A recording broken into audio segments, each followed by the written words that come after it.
Saudações de paz, povo de Deus, saudações de paz para todos os casais que se tornaram parceiro do canal, saudações de paz para você que me assiste pela primeira vez, para você que está chegando agora ao canal, seja bem-vindo em Cristo Jesus. Eu sou o pastor Ezequiel Pereira e o nosso canal tem um tema central que é falar sobre relacionamento conjugal e familiar. E hoje eu quero falar de algo muito importante que às vezes pode estar acontecendo no meu casamento ou até mesmo no seu casamento, e se nós não tivermos atento, apercebido, pode trazer grandes prejuízos, que é negligência pode matar o casamento.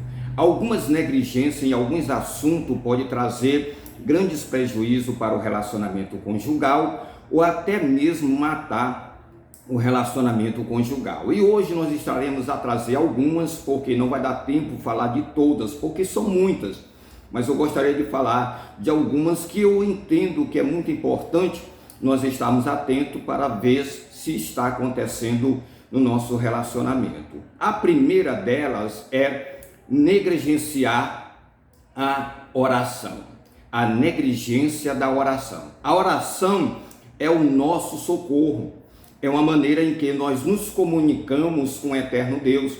É uma maneira em que nós colocamos diante do Senhor os nossos desafios, as nossas dificuldades, os nossos projetos, os nossos anseios e também até agradecemos a Ele por tudo aquilo que Ele tem nos feito. Muitos casais têm negligenciado nesta área. Por quê? Porque o casamento é uma instituição divina e nada mais justo buscar aquele que instituiu o casamento. O meio pelo qual louvamos a Deus, expressamos a nossa gratidão, confessamos o nosso pecado e imploramos por ajuda. Ou seja, a oração é este meio, onde nós confessamos a Deus os nossos pecados e imploramos, suplicamos a Ele por ajuda. Olha o que diz a palavra de Deus em Salmo 119, versículo 2. Bem-aventurados que guardam os seus estatutos e o buscam de todo o coração. É bem verdade que nós precisamos buscar a Deus de todo o nosso coração, todo o nosso entendimento e de todo o nosso pensamento. Jeremias capítulo 29, verso 13, e buscar-me-ei e me acharei quando buscarem de todo o coração. A nossa oração precisa ser sincera diante da presença do Senhor.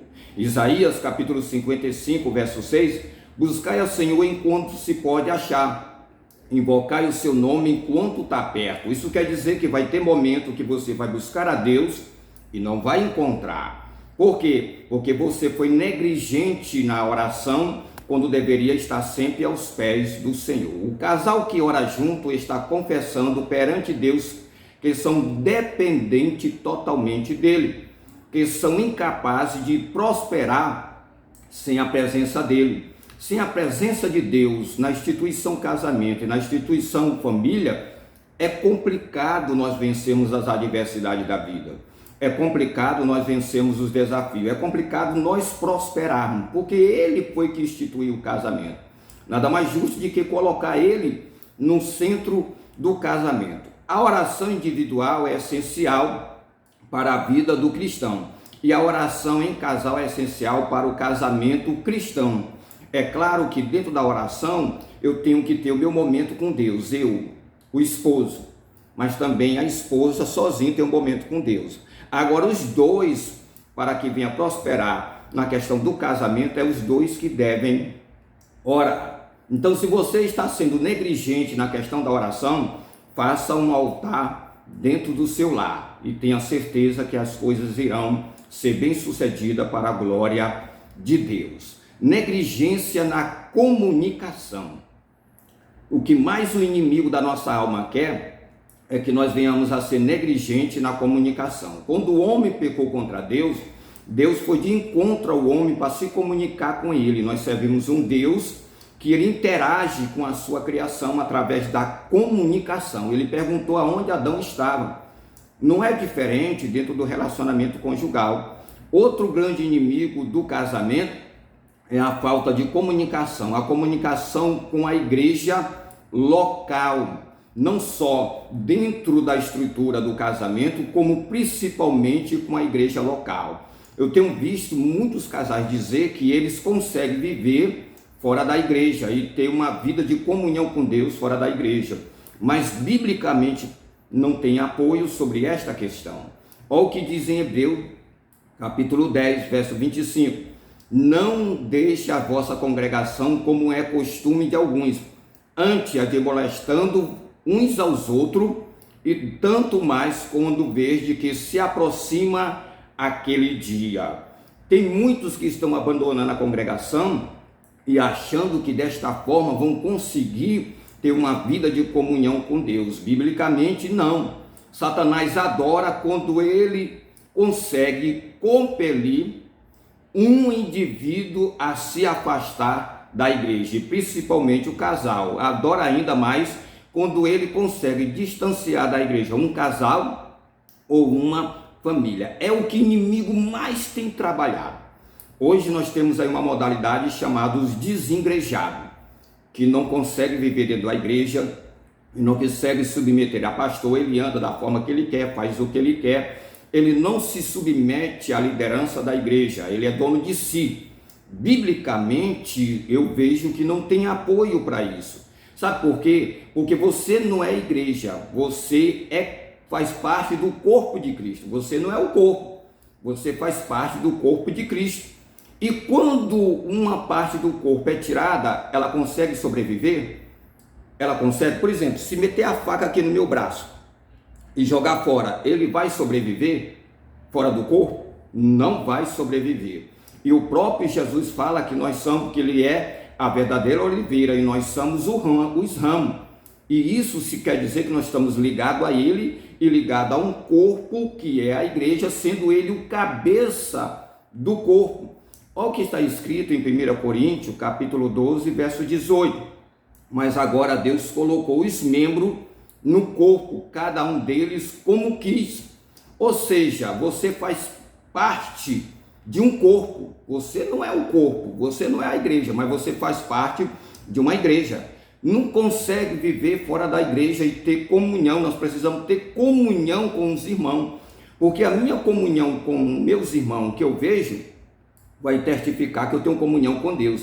Eu não posso dizer que eu tenho comunhão com Deus se eu não tenho comunhão com os membros da igreja, se eu sair da igreja porque estou com raiva dos membros da igreja e eu posso viver sem a comunhão deles. Eu acho que não. Mas se você acha que sim, continue, tá bom? O outro, negligência da comunicação. Assim como Satanás quer um casal que se comunica com Deus, ele quer quebrar essa aliança. Nós sabemos que o casal ele precisa se comunicar com Deus, mas ele quer quebrar essa aliança, dessa comunicação com Deus. Nós precisamos entender, principalmente na questão da oração, ele também quer esse mesmo casal pare de se comunicar entre si. Ou seja, se nós perdemos a aliança da comunicação dentro da igreja, esse mesmo Satanás que está fazendo isso na minha vida, ele vai fazer para com a minha esposa e minha esposa para comigo. Perder esta comunhão com a minha esposa, ele vai trabalhar sobre isso. Por quê?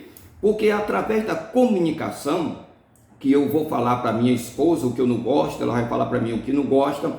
Nós iremos nos comunicar através do diálogo, da comunicação. A comunicação tem que ser livre, aberta, regular, é a chave para qualquer relacionamento, quanto mais do casal.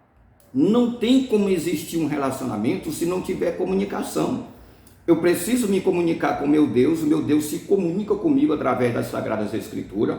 Eu preciso me comunicar com a minha esposa, quando eu estou falando, ela está ouvindo, quando ela está falando, eu estou ouvindo ela se comunicar comigo. Quando um casal quer e pode se comunicar, ele é capaz de admitir os seus erros, suas dificuldades, o que ele tem feito de errado, o que ele não tem feito de errado, tudo isso através da comunicação.